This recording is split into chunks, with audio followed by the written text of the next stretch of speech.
ప్రతి దినము ఎడారిలో సెలయేర్లు శ్రద్ధతో వింటున్న మీ అందరికీ నా హృదయపూర్వకమైన శుభములు వందనములు తెలియజేయచ్చు. ఎడారిలో సెలయేర్లు అనుదిన ధ్యాన భాగమును చదువుతున్నాను. దయచేసి శ్రద్ధగా వినండి. ఆగస్టు నెల 20వ తారీఖు కొరకై ఏర్పాటు చేయబడిన ఎడారిలో సెలయేర్లు అనుదిన ధ్యాన భాగమును చదువుచున్నాను. వాక్య భాగము: యాకోబు ఒక్కడు మిగిలిపోయెను, ఒక నరుడు తెల్లవారు వరకు అతనితో పెనుగులాడెను. ఆదికాండము 32వ అధ్యాయము 24వ వచనము. ధ్యాన భాగమును చదువుచున్నాను. యాకోబు దేవునితో పోరాడిన దానికంటే దేవుడు యాకోబుతో ఎక్కువగా పోరాడుతున్నాడు. ఈ పోరాడుతున్నది నిబంధన పురుషుడైన మనుష్య కుమారుడే. దేవుడే మనిషి రూపంలో పాత యాకోబు జీవితాన్ని పిండి చేస్తున్నాడు. ఉదయమయ్యే వేళకు దేవుడు గెలిచాడు. యాకోబు తొడ ఎముక స్థానం తప్పింది. యాకోబు పడిపోతూ దేవుని చేతుల్లోకి ఒరిగిపోయాడు.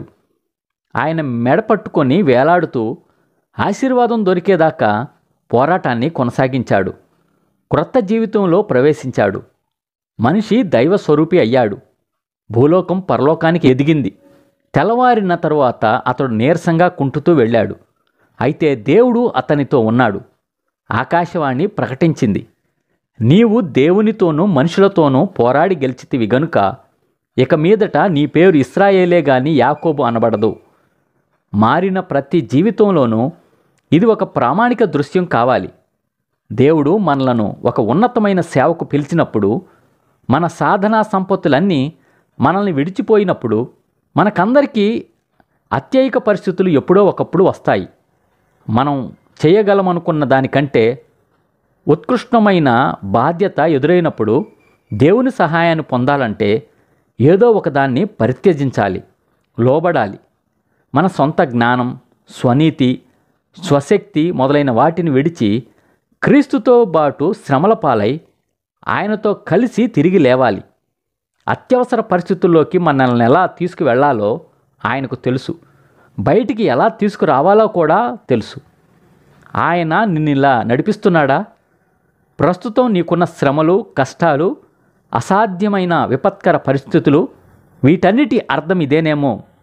ఆయన తోడు లేకుండా సాగలేని పరిస్థితి నీకు ఏర్పడినది ఇందుకేనేమో. మరి ఇప్పుడు కూడా నీ విజయ సాధనకు సరిపోయినంతగా ఆయన శక్తిని నీలో నిలుపుకోవెందుకు?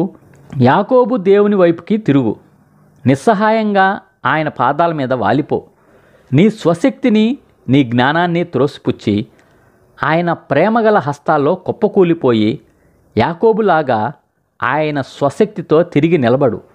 ఉన్నతమైన క్రొత్త అనుభవాలను పొంది దేవుని స్థాయికి పెరగడం ద్వారానే నీకు విడుదల కలిగేది. నీ పాదాలే శరణు, నా సర్వస్వం నీదే.